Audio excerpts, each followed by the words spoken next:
साहित्यरत्न लोकशाहीर अण्णाभाऊ साठे यांच्या 106व्या जयंतीनिमित्त राजगड फाउंडेशन आप्पासाहेब अवसरे यांच्या अध्यक्षतेखाली मेडिकल कॅम्प तसेच भोजन वाटप करण्यात आले। याचा शेकडो जनतेने लाभ घेतला।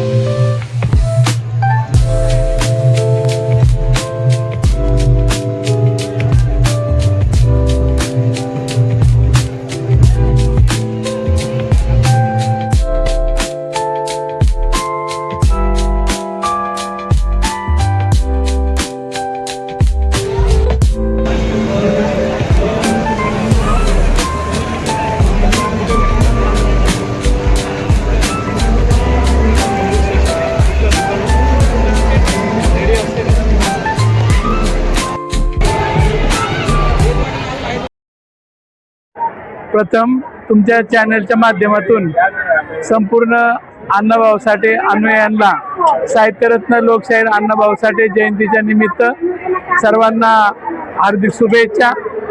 या अण्णाभाऊ साठे जयंतीला जे परिसरातून पूर्ण मुंबई शहरातून व मुंबईच्या बाहेरून लोक या ठिकाणी अण्णाभाऊ साठेंना अभिवादन करण्यासाठी येतात। त्यांच्या जेवणाची सोय आम्ही प्रत्येक साधारण 20-22 वर्ष झाले असतात आणि आता मागच्या 2-3 वर्षापासून आम्ही मेडिकल कॅम्प करतो। म्हणजे बाहेरून आलेल्या लोकांना जेवणाबरोबर औषधाचाही उपयोग, आरोग्याची सेवा व्हावी असा आमचा उद्देश आहे। त्याच्यामुळं आम्ही आरोग्याची सेवा चालू केलेली आहे। आपल्या माध्यमातून अण्णाभाऊंना भारतरत्नासाठी मागणी केली जाते। मी काल बरेचसे उपक्रम मी राबवले राजगड नगरीच्या माध्यमातून व राजगड फाउंडेशनच्या माध्यमातून आम्ही साहित्यरत्न लोकशाहीर अण्णाभाऊ साठेंना मरणोत्तर भारतरत्न मिळावा यासाठी माननीय पंतप्रधान मोदी साहेबांना अपील केलेलं आहे, अर्ज दिलेला आहे, आग्रहलेख लिहिलेला आहे आणि तो पब्लिश केलेला आहे। तर त्याची दखल शासनाने घ्यावी। माननीय मुख्यमंत्री देवेंद्र फडणवीस यांनी त्याची दखल घेऊन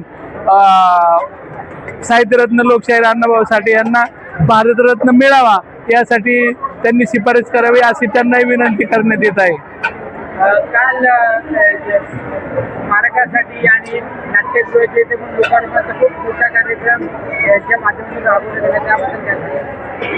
बहुप्रतीक्षित असलेला साहित्यरत्न लोकशाहीर अण्णाभाऊ साठे यांचं स्मारक मुंबईमध्ये व्हावं आणि ज्या ठिकाणी साहित्यरत्न लोकशाहीर अण्णाभाऊ साठेंनी वारणेच्या वाघासारखी फकीरासारखी कादंबरी लिहिली त्या ठिकाणचं हे अस्तित्व संपूर्ण समाजाला एक प्रेरणादायी ठरावं असं जे काल भूमिपूजन झालं त्याच्याबद्दल शासनाचं खरोखरच आभार मानायला पाहिजे। आभारी आहे समाज पूर्ण आणि यापुढं ते लवकरात लवकर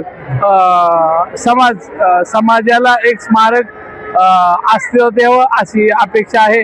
आणि डॉक्टर बाबासाहेब आंबेडकरांचं इंदुमिरचं जे स्मारक आहे ते अजून सुद्धा हो अशी आमची अपेक्षा आहे।